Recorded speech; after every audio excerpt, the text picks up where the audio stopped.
Awesome. My number 4 is Concordia.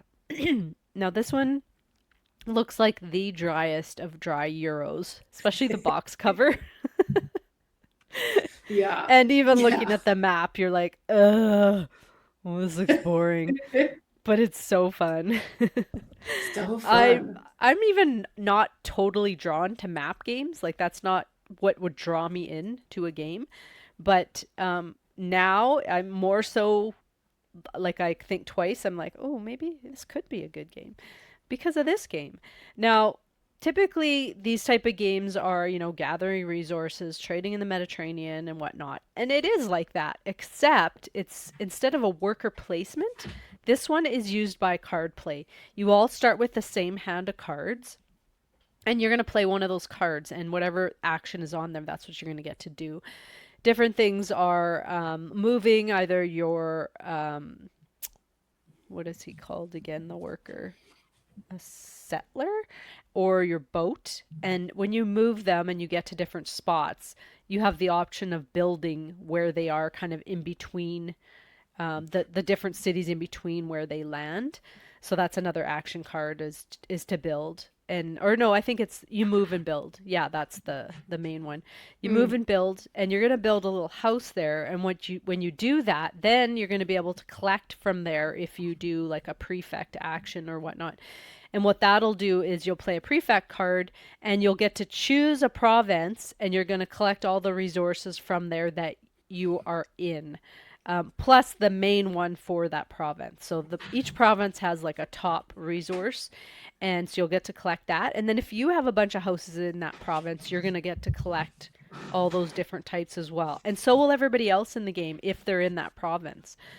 So once you do that, you're gonna flip the little province tile, and then there's money on the other side, and you'll kind of go on, and then at another time you might prefect and just take all the money that is showing on each province that has been prefected already, Mm. and then those will get flipped back.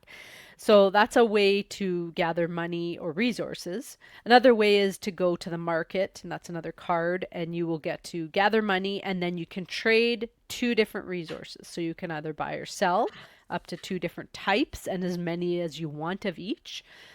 So that's a way to either make money or buy things that you can't get otherwise. And the reason you're buying these resources is you're going to want to buy more cards because the cards, even the cards in your hand, are going to give you endgame scoring. So it's kind of neat because the cards you buy are the cards you're going to want to play, but you're also going to want to look at the bottom of what type of scoring they are. So different types of scoring are just how much money you have. You could just like do a really hard money engine and then buy the cards that give you points for money. You're going to get points for having excuse me, different types of resources. So I might have one that is like a wheat builder or something. And if I have built a whole bunch of wheat buildings all over the place, sorry, you can get um, points that way. You can get points for having so many workers out there, so many settlers and boats, and you might just want to build all those out, and then you're going to get points that way. And it's really neat because you can't see who's or tell who's winning throughout the game, which is kind of Yeah, nice I like because that. sometimes when you can see that, if you're either really far ahead or really far behind, you're just like, okay, let's just move it along.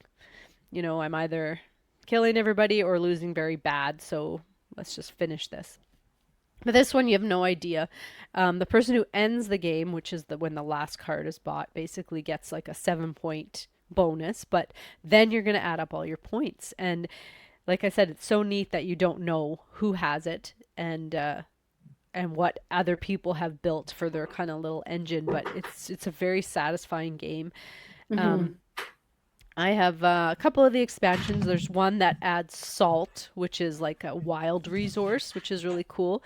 And then there's one where it's like a team game, so you can play like Okay. two versus two or two versus two kind of thing. And that one's really neat because I can play a card, but I can use your my team's resources, or we both get to do that. I haven't played that one in a long time, so I can't totally remember, but it's kind of neat that way, especially for if it's everybody who knows how to play the game. It's kind Right. of a That neat would make more option. sense. Yeah, and there's so many different maps for this game, so you could never get bored of just one map. Every board has one on either side, and typically for like a lower player count on one and a higher player count on the other, but there's endless things you can buy for this game, and it's one of my favorites. It's probably in my top 20 still, I believe, but I just love this game. Even though it doesn't look great, it is a really awesome game. And that's my number 4, Concordia. I fought getting this game because of the shape of the box. Yeah, it's such a Long dumb and shape. awkward. And I'm like, okay, no, I'm not getting it. And I bought it secondhand eventually, but great game.